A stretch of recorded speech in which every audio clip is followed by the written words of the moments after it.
Assalamualaikum warahmatullahi wabarakatuh. Nama saya Selendra Zen dari Prodi D3 Keperawatan, asal Institut Stikes Akbid Wijaya Husada Bogor. Saya di sini untuk memenuhi tugas mata kuliah psikologi. Kalau begitu, kita langsung aja yuk ke materinya. Ya, di sini saya akan menjelaskan tentang materi perkembangan kepribadian perawat. Jadi, apa sih itu kepribadian dan kepribadian perawat? Kepribadian atau personality berasal dari kata personel yang berarti topeng. Hal ini lambat laun berubah jadi istilah tentang gambaran sosial atau peran tertentu pada diri individu. Jadi, yang dimaksud kepribadian itu adalah keseluruhan cara seorang individu bereaksi dan berinteraksi dengan individu lain. Sedangkan kepribadian perawat ialah keseluruhan cara seorang perawat dalam bereaksi dan berinteraksi dengan pasiennya dan orang lain di sekitarnya dalam lingkungan kesehatan. Kategori kepribadian itu dibagi menjadi dua. Yang pertama, ciri tertentu yang dimiliki individu. Contohnya seperti pemalu, penakut, periang, agresif, dan penurut. Yang kedua, keterampilan atau kecakapan sosial. Yang dimaksud di sini seperti keras dan kaku, sehingga tidak terjalin hubungan dengan lingkungannya. Selanjutnya kita masuk ke inti pembahasan, yaitu perkembangan kepribadian. Pada perkembangannya, kepribadian itu terjadi dinamisasi. Hal ini dikarenakan adanya konsentrasi energi seperti lapar, haus, dan sebagainya yang disebut motif. Lalu, apa itu motif? Motif merupakan taraf ketegangan tertentu dalam jaringan yang tidak punya awal atau akhir, tapi meningkatkan atau menurun seiring perubahan energi. Hal ini berkaitan dengan faktor kepuasan dan tidak kepuasan atau kesenangan dan tidak kesenangan. Menurut Erikson, perkembangan kepribadian itu memiliki beberapa tahap.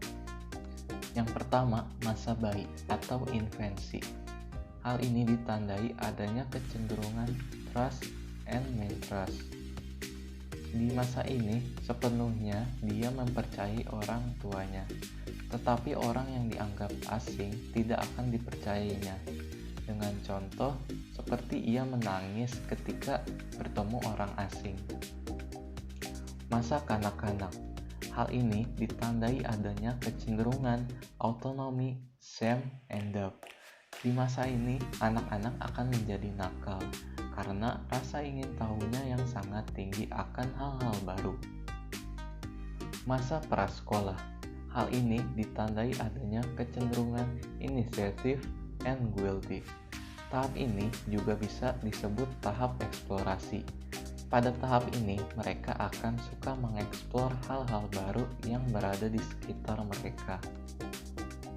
Masa sekolah. Hal ini ditandai adanya kecenderungan industry and inferiority. Pada tahap ini, mereka akan rentan akan hal-hal negatif. Masa remaja. Hal ini ditandai adanya kecenderungan identity and identity confusion. Hal ini sama saja seperti masa sekolah. Masa dewasa awal. Hal ini ditandai adanya kecenderungan intimacy and isolation, yang dimana mereka membutuhkan hubungan yang lebih dekat dengan orang-orang yang dianggap bisa memberikan kenyamanan dan kebahagiaan untuk mereka. Masa dewasa. Hal ini ditandai adanya kecenderungan generativity and stagnation, di mana mereka cenderung ingin memberikan apa yang telah mereka dapat kepada anak-anak mereka. Masa hari tua. Hal ini ditandai adanya kecenderungan ego integrity and despair. Pada masa ini, mereka akan mengenang apa yang telah mereka capai semasa muda. Selanjutnya, ada struktur kepribadian. Struktur kepribadian itu dibagi menjadi 3, yaitu ID, ego, dan superego. Yang pertama, ID. ID merupakan kepribadian yang asli, berisi impuls agresif dan libidinal, merupakan aspek biologi kepribadian yang diwariskan dan berkaitan dengan aspek jasmania. ID ini berfungsi menghindari ketidaksenangan karena sistem kerjanya itu adalah kesenangan. Yang kedua, ego. Ego merupakan aspek psikologis kepribadian yang timbul karena kebutuhan organisme untuk berhubungan dengan dunia nyata. Ego bertugas sebagai pelaksana, di mana sistem kerjanya pada dunia luar untuk menilai realita dan berhubungan dengan dunia dalam untuk mengatur dorongan-dorongan ID agar tidak melanggar nilai-nilai superego. Yang ketiga, superego.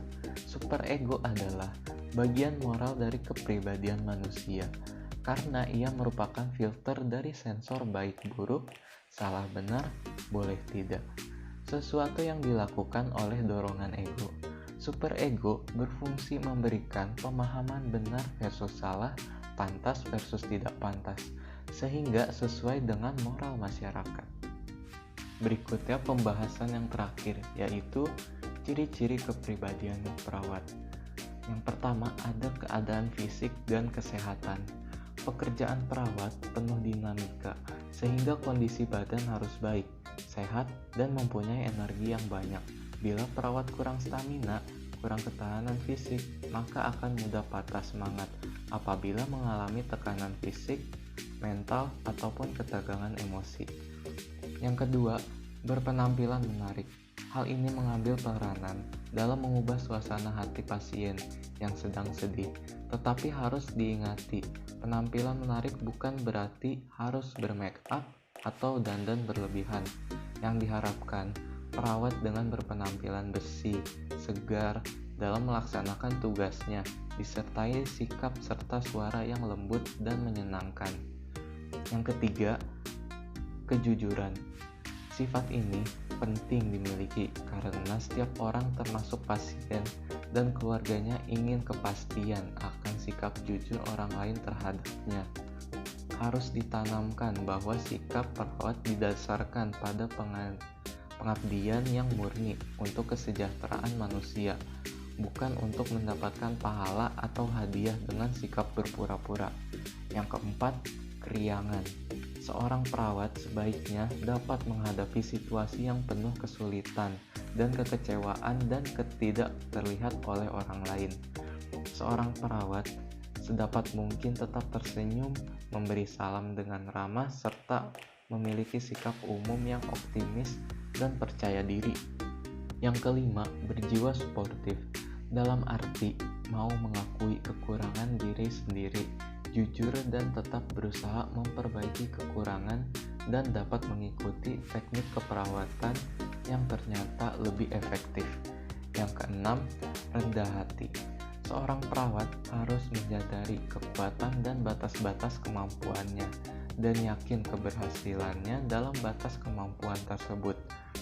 Seorang perawat harus dapat meninggalkan kesan pada orang lain melalui perbuatan dan tindakannya, dan bukan karena ucapan memuji diri sendiri.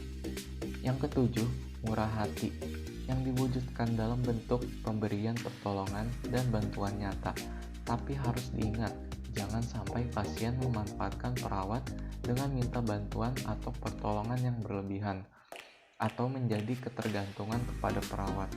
Perawat memberikan pertolongan kepada pasien merupakan bentuk kewajiban, tugas dan tanggung jawab, bukan mengharapkan hadiah atau imbalan. Ya, cukup sampai sini saja materi kali ini. Kurang lebihnya mohon maaf.